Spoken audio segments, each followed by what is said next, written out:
So, different type of love read. I'm really sorry that I just haven't got the energy to do them all. I'm going to give myself another day tomorrow and then try again Monday. But I will try and get you something out tomorrow. So, I have got some new tablets, so just picked them up just today, so we'll see how they work. So Spirit, a love read please. So once with the love deck and once with the tarot. Tell us what we need to know, please.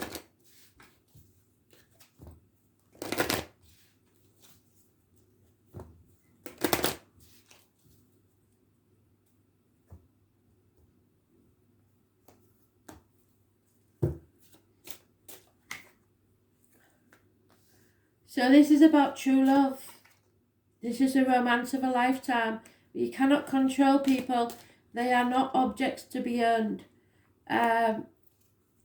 Your upbringing and your religion, the way you've been taught to believe, is your obstacles to overcome. Nothing you've been told ever before is going to be relevant now. There's no logic to this situation. What cannot be changed is you've called in your soulmate and Spirit have listened and they are answering your prayers and affirmations. The root of the problems is you're at the moment in an unrequited love, so it goes with the other read, I'm afraid. Someone in the past has told someone how they feel. In the future, you will be getting to know someone much, much better. Spirit are telling you not to be afraid because it is safe for you to love. There is, in your present love situation, a lot of deceit and deception. Somebody is wearing a false mask, probably that they are not happy, but they dare say so. Hopes and fears is that somebody's just flirting with you and they don't really mean what they say. And the outcome is pay attention to the red flags because something is cautioning you. So if this is someone new, pay attention to how they treat others. If this is an existing relationship, watch out for what's going on because somebody is not happy in this situation. So let's go through it then, Spirit, please. What do we need to know? See if any of the other cards come out. Those born on the 19th, living or past it, your diary and address, massively important. Something is coming to light about a third party situation. There's no two ways about it in a love read. This is somebody coming between you and your partner. There is very little communication, no financial rewards to this. A female is now unreliable and unpredictable. She is not secure to have around. What cannot be changed is professional advice is needed, doctor, priest or lawyer, possibly a female, Gemini, Libra, Aquarius is mentioned. Female again, but somebody that's quite prepared to cut someone out of their life. The root of the problems, there he is again, is the unconditional love of the male in the relationship. He loves himself enough not to put up with this unrequited love situation. In the past, there is an Aries. It's about self-worth. It's about success in business. It's about father figures, partners, bosses. Those born on the 4th or the 31st, living or past it, for your diary and address, massively important. In the immediate future, there is lies, deceit and theft. Someone will carry on doing what they was doing, getting away with what they've been getting away with, and they're not going to stop until you catch them out. Again, we have the males that we saw in the other read, and you saw I've shuffled really well. So somebody who is very mature, financially stable, they're a good friend, and they will always be that way. In your love life, someone needs to raise things to the ground to begin again. So there's no going back now.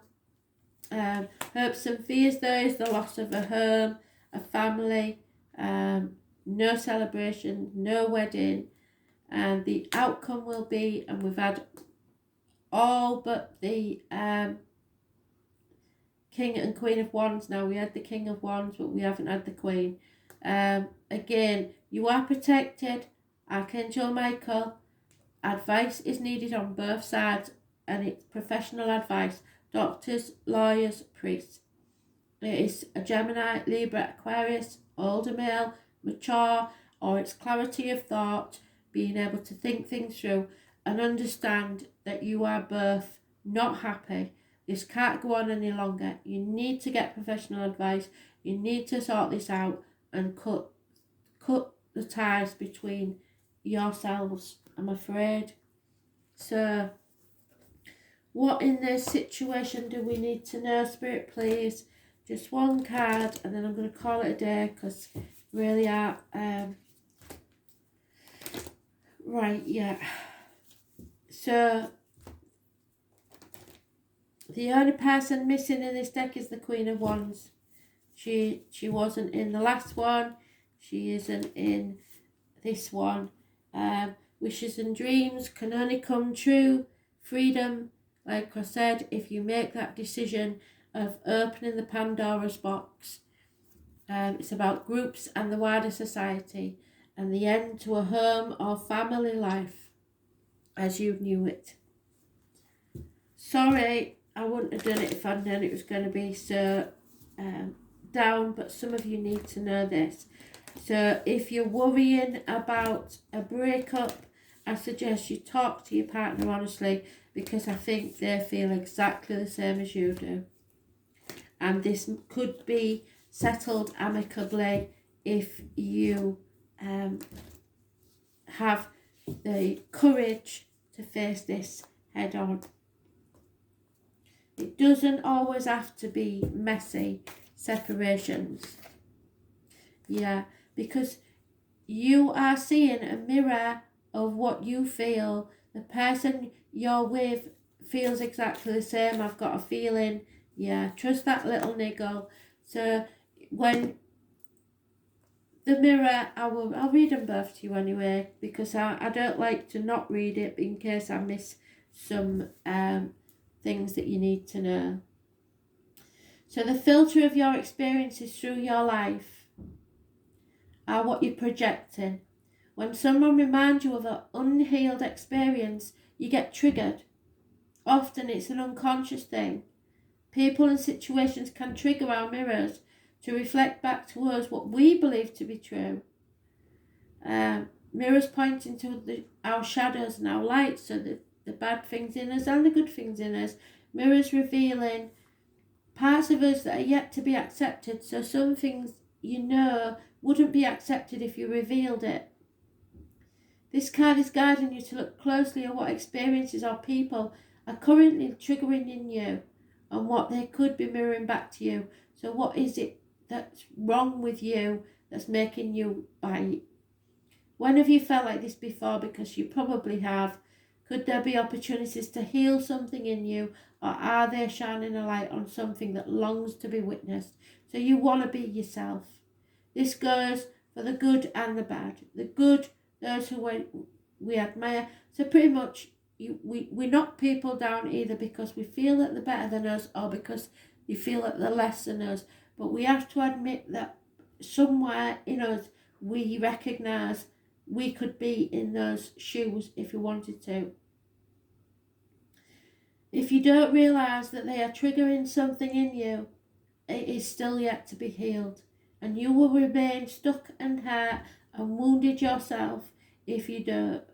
So what is it that they are triggering, and what part of you needs to be honest? And then trust the little niggle, which is always an important one. The number 52. So you've known this for a very long time. I think you've both known this for a long time. And it's just now time to admit it. It's not working anymore. Trust that niggling feeling, that annoying niggling feeling, that inconvenient, annoying niggling feeling. It ain't going anywhere. Most people spend years ignoring that niggling feeling, throwing their best dollop of stubbornness and ego and post-rationalisation to numb them out. It's exhausting, and until you face that niggle, life just throws you more to awaken it, to draw your attention to the light within you that is bursting to come out. The niggle is an arrow pointing to what's standing in your way, the relationship, the conversation, the decision that needs to be made, the shift, the stone in your shoe. Often we feel that niggling feeling in our body first, and many people think that intuition is something from the higher realm, but in fact it is your body that is the intuitive one, working through our senses to deliver vibrational information. It takes just a moment of every day to scan your body, well, I've been doing that, to receive the intuition, intelligence, and act on it quickly. You are being called to face that niggle now. If you don't face it, the universe is going to throw something far bigger and more obvious in your path, and then you will likely regret that you didn't answer that niggle in the first place. I know it's scary, but you are safe, so you have to answer that niggle now. What is that niggling feeling trying to tell you? Because you can't put it off any longer. They are adamant. Both reads have joined each other. I hope some of you will have learnt from that. Don't drag it out any longer than it needs to be, and try to make it as civil as you can. Diplomacy. Thanks for listening.